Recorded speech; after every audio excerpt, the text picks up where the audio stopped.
Hello, I'm Corporal Gergen, and today we're going to be going over 071-Charlie Oscar Mike-1016 converting azimuths. Start off with a safety brief, potential hazards, ceiling fan. It's located on the roof. If we have any potential dangers of it, we'll switch to a different location.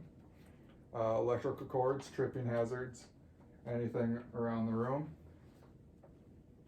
They're all tucked away as best as I can. In case of an active shooter, we will use the run, hide, and fight method. Run, hide, and fight. In case of an earthquake, wall decorations may fall. If that happens, we will find a safer location without any wall decorations in the room. Overall risk for today's training is low.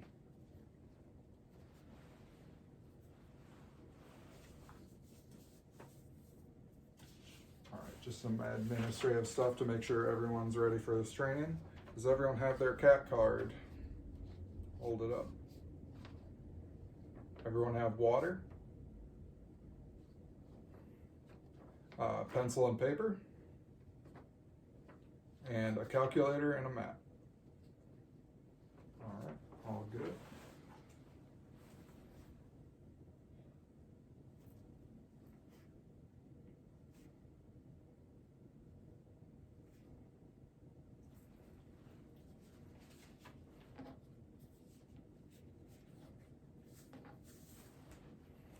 Alright, again, I am Corporal Gergen, and we are going over 071-Charlie Oscar Mike-1016, converting azimuths. The conditions: you are a member of a squad preparing to conduct tactical movement, and you have been directed to convert azimuths in preparation for the movement. You have been given a 1 by 50 thousandths military map and a declination diagram. Pencil, paper, a magnetic azimuth, and a grid azimuth. Some iterations of this task should be performed in Mop 4. Standards: convert an azimuth into a back azimuth, a magnetic azimuth to a grid azimuth, and a grid azimuth to a magnetic azimuth without error. Alright.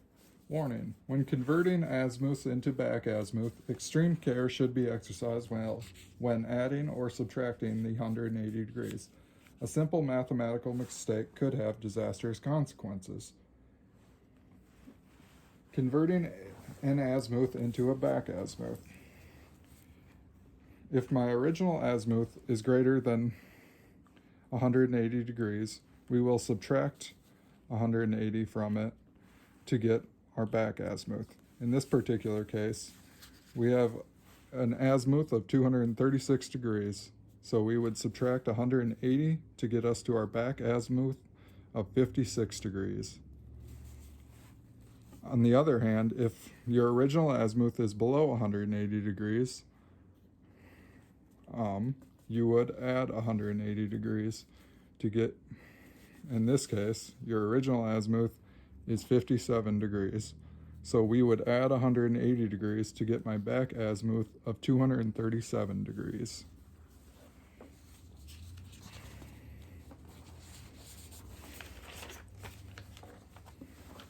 Now we will move on to converting a magnetic azimuth to a grid azimuth. To convert a magnetic azimuth to a grid azimuth, we will be subtracting the GM angle.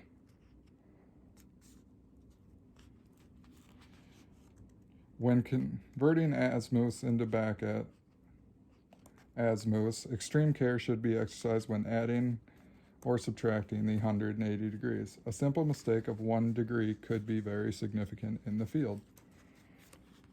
The first step for converting a magnetic azimuth to a grid azimuth is to locate your GM angle. In this case, it is 25 degrees right there. And then you must determine whether the angle is easternly or westernly. So, in this case, it is going out to the east. If it was going out this way, it would be a westernly angle.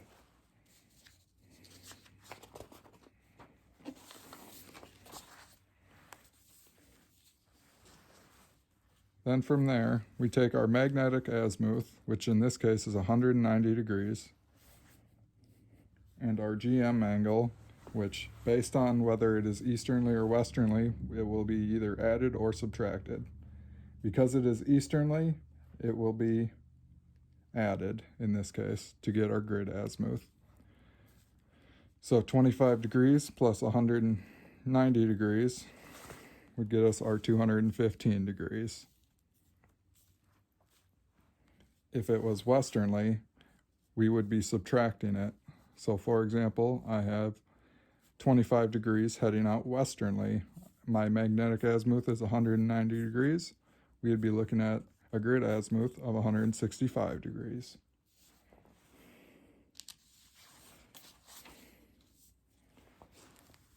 Now to convert a grid azimuth to a magnetic azimuth. Yet again, you must locate the GM angle, which in this case is going out 25 degrees. You must determine whether it is easternly or westernly again, which again, it is going out easternly. And then yet again, we will use the mathematical formula. The big difference between this is it's in reverse. So in this case, our grid azimuth is 215 degrees. Because it is going easternly, it would be subtracting from the grid azimuth. So we would have a magnetic azimuth of 190 degrees. If it was going out westernly and my grid azimuth was 215 degrees, we'd be looking at a magnetic azimuth of 240 degrees.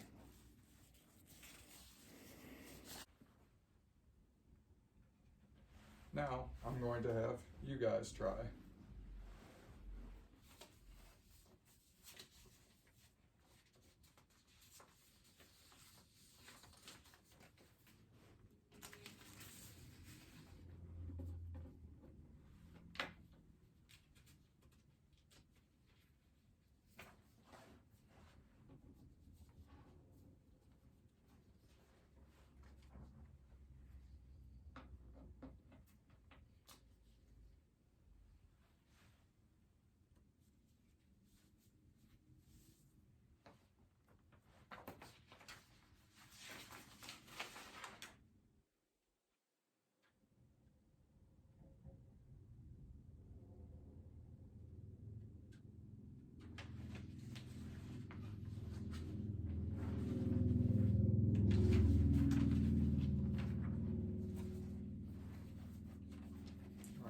Now that the practice is over, yet again we are going over 071-Charlie Oscar Mike-1016 converting azimuths. The conditions: you are a member of a squad preparing to conduct tactical movement and you have been directed to convert azimuths in preparation for the movement. You have been given a 1 by 50 thousandths military map with a declination diagram, pencil, paper, a magnetic azimuth, and a grid azimuth. Some iterations of this task should be performed in Mop 4. Standards: convert an azimuth into a back azimuth, a magnetic azimuth to a grid azimuth, and a grid azimuth to a magnetic azimuth without error.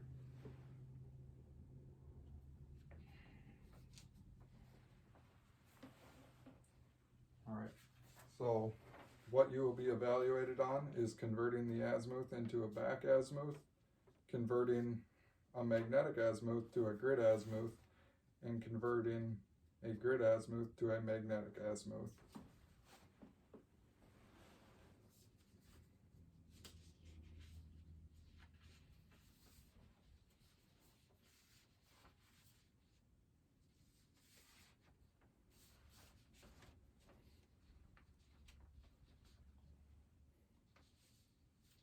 So we had 3 students go through the evaluation process. We had 1 pass, myself, and 3 other soldiers not passed, untrained.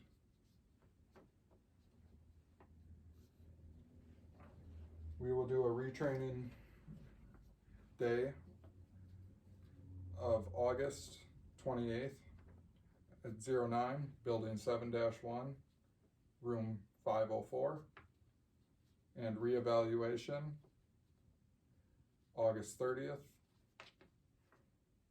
same building, same time.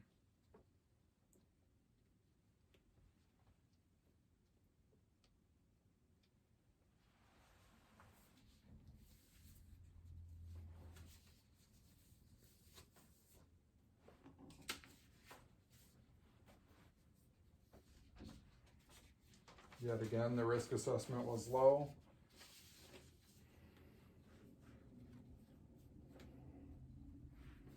There weren't any injuries. Good.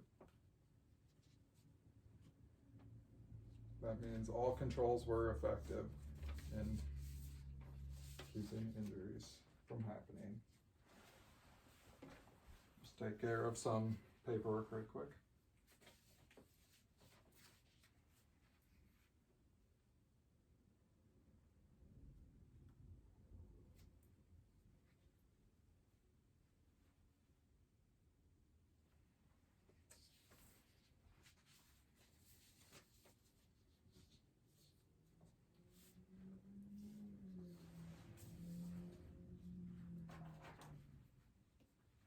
And lastly, AAR.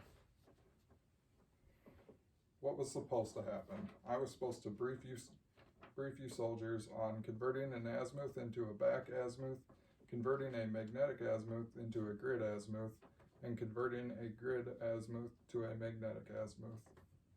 What did happen?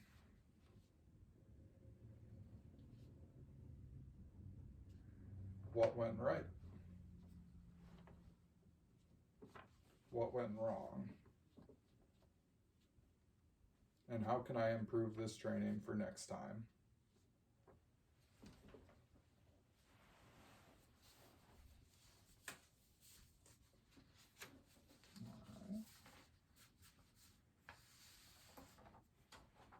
And lastly, to make sure nobody lost anything during this training, everyone have their CAT card again.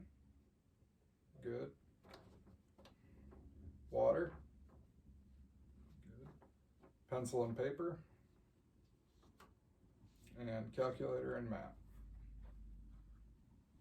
Good.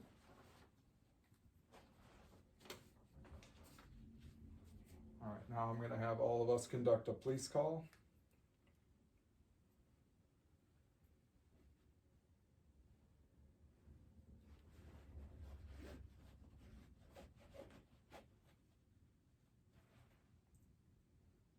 And I'd like to request to close the training site.